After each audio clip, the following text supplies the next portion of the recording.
सारे हिंदू समाज को समझना चाहिए, ये वनवासी अछूत नहीं है, वनवासी उपेक्षित नहीं है।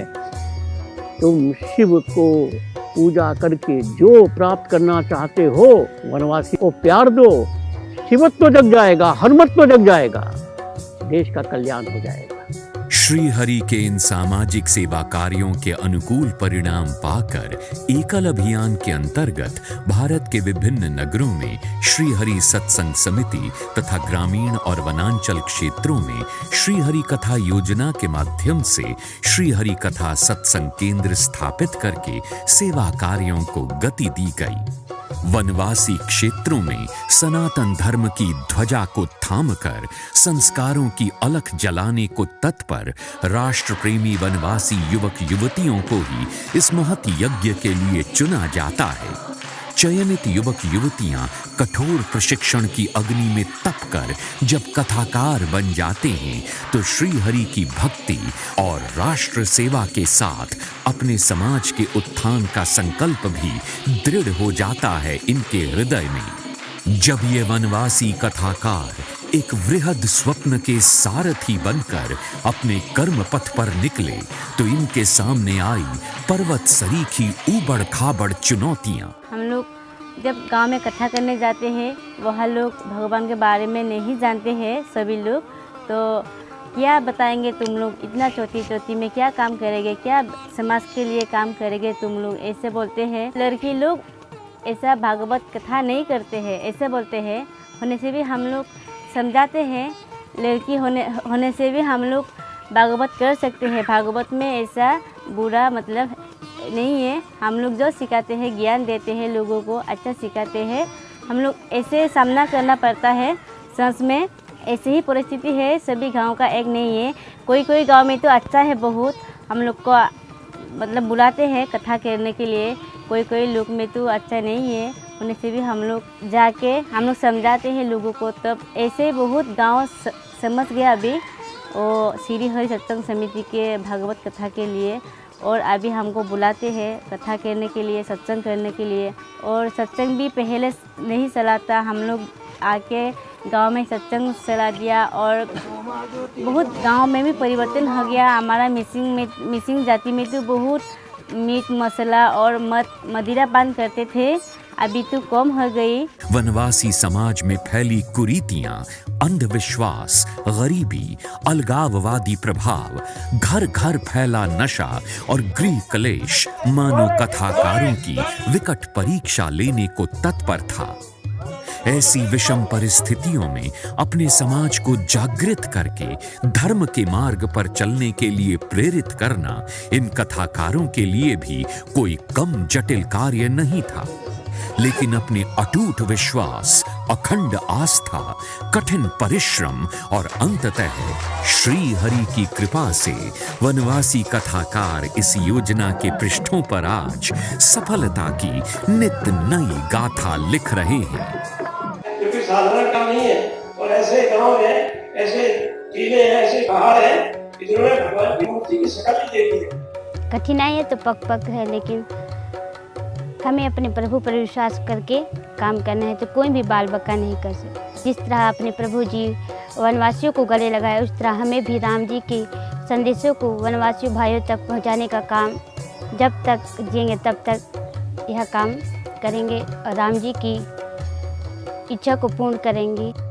अपने ही समाज में कभी उपेक्षित रहा ये वनवासी युवा त्याग के प्रतीक भगवा बाना पहने, धर्म ध्वजा को थामे, हृदय में प्रभु भक्ति और भारत माता की सेवा का संकल्प लिए धर्म के पथ पर चल रहा है, तो आज पूरा गांव इस कथाकार का स्वागत करते हुए इसके पद चिन्हों का भी अनुसरण कर रहा है।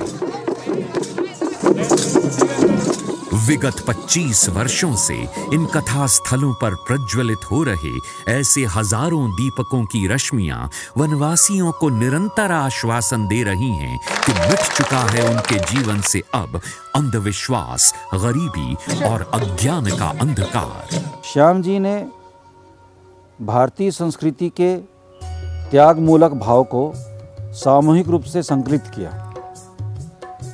उन्होंने जनजातियों और ग्रामवासियों से संतान दान के रूप में लिए।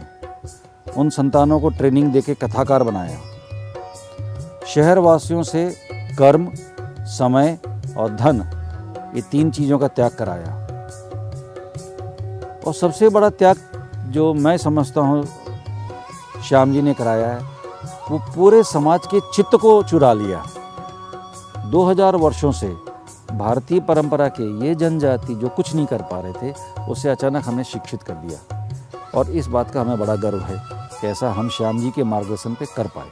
इन कथा आयोजनों में सामाजिक सौहार्द, समरसता और बंधुत्व का भी एक अनुपम दृश्य निरंतर देखने को मिलता है, जब वनवासी बंधु अपने नगर बंधुओं का हार्दिक स्वागत करते हैं।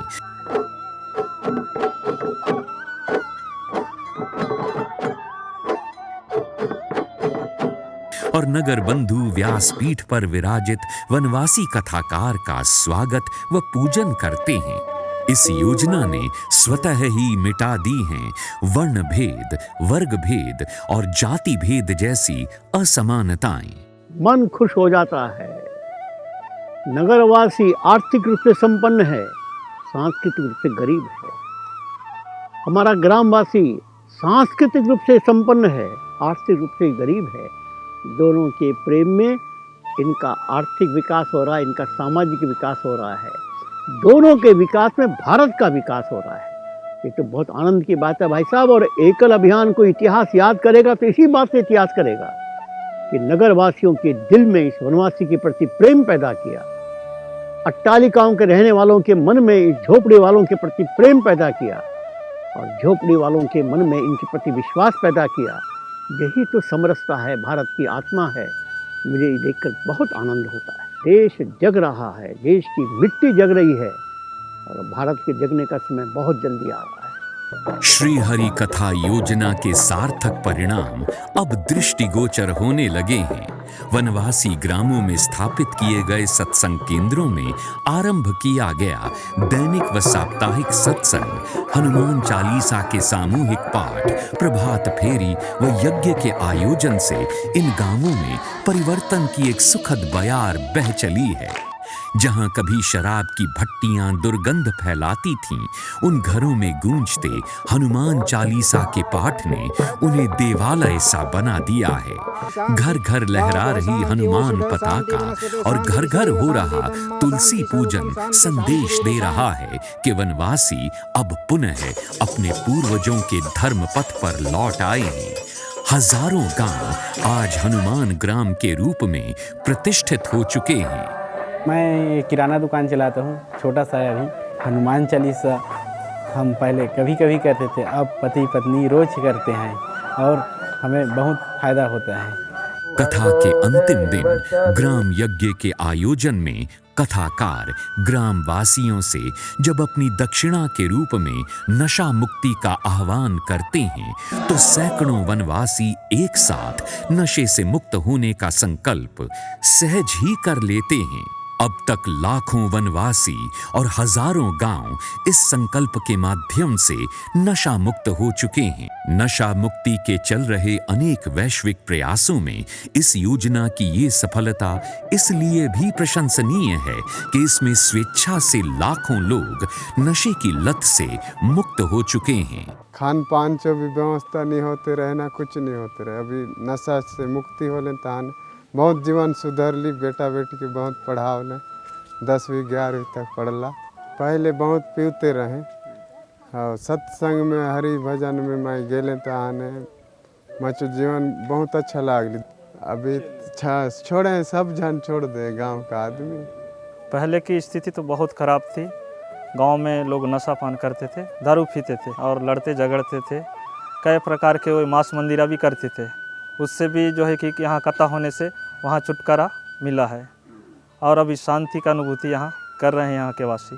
हमें नशा नहीं करना चाहिए, क्योंकि नशा करने से जो है घर परिवार टूट जाता है, सुख शांति छिन जाता है। इस प्रकार से हम समाज को संदेश देते हैं और समरसता का भाव रखें, एक दूसरे से प्रेम करें। इस प्रकार से सबको श्री हरि कथा योजना के द्वारा संदेश देते हैं। श्री हरि कथा योजना के माध्यम से मैं समाज में परिवर्तन लाना चाहती हूँ और लोगों में परिवर्तन लाना चाहती हूँ और सबको संगठित करना चाहती हूँ। वनवासी कथाकार अपने नगर प्रवास के समय श्री हरि कथा समिति के नगर बंधुओं के अतिथि होते हैं। अतिथि देवो भवः के रूप में ही इन वनवासी कथाकारों का हार्दिक स्वागत किया जाता है। नगर बंधु जिस श्रद्धा से इन कथाकारों का भोजन सत्कार करते हैं और उनके परिजनों में बैठकर जब ये कथाकार भगवत चर्चा और भजन कीर्तन करते हैं तो ये आश्वस्ति मिलती है कि इस अभिनव योजना ने नगरवासी और ग्रामवासी के मध्य समन्वय, सौहार्द, प्रेम और बंधुत्व का चिर प्रतीक्षित सेतु निर्मित कर दिया है। ये योजना अब सामाजिक परिवर्तन का एक सशक्त माध्यम बन चुकी है, एक क्रांति बन गई है सामाजिक परिष्कार की, नशा मुक्ति का एक सफल आह्वान बन चुकी है। वनवासी क्षेत्रों में धर्म संस्कृति का रक्षा कवच बन गई है ये योजना। अब उन्नत समाज और सशक्त राष्ट्र के निर्माण के लिए नगरीय और वनवासी समाज दोनों साथ साथ चल रहे हैं। चरैवेति चरैवेति।